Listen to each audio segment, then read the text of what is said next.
চুরি, ছিনতাই, ডাকাতি মোহাম্মদপুর ও আদাবর এলাকার নিত্যনৈমিত্তিক ঘটনায় রূপ নিয়েছে।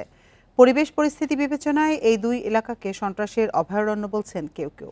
গত 7 মাসে এমন ঘটনা ঘটেছে 368টি, যা গড়ে প্রতিদিন 2টি করে। পুলিশ বলছে ভাসমান অপরাধীরা ওই এলাকায় অপরাধ ঘটাচ্ছে বেশি।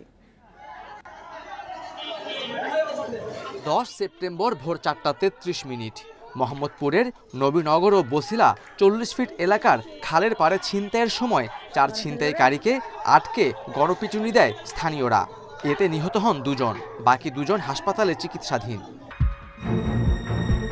এর আগে 7 সেপ্টেম্বর ভর দুপুরে মোহাম্মদপুরের বসিলায় মাত্র 11 সেকেন্ডে চাপাতি হাতে এক তরুণের মুঠোফোন মানিব্যাগ ছিনিয়ে নেওয়ার ঘটনা ঘটে।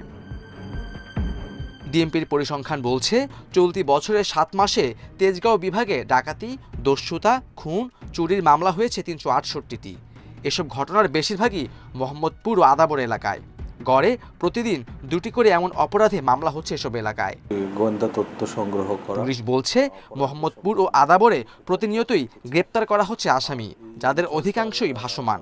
ভৌগোলিক অবস্থান যদি আমরা চিন্তা করি, এখানে সহজেই আপনার ঢাকা জেলা এবং এদিকে গাবতলী হয়ে অন্যান্য জেলাগুলোর সাথে যে কানেক্টিভিটি আছে সেটা একটা বিবেচনার বিষয়।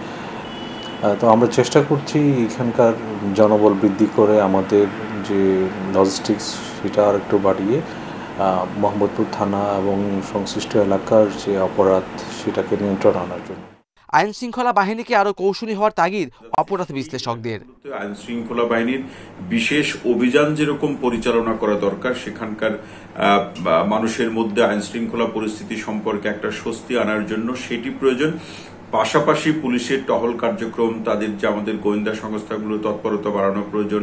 পুলিশের বিভিন্ন পর্যায়ের যে সোর্সগুলো রয়েছে সেই সোর্সগুলোকে আরো বেশি সক্রিয় করা। মোহাম্মদপুর এলাকার অপরাধ নিয়ন্ত্রণে যৌথ বাহিনী পরিচালনা করছে বিশেষ অভিযান। Khaled Raihan, independent news, Dhaka.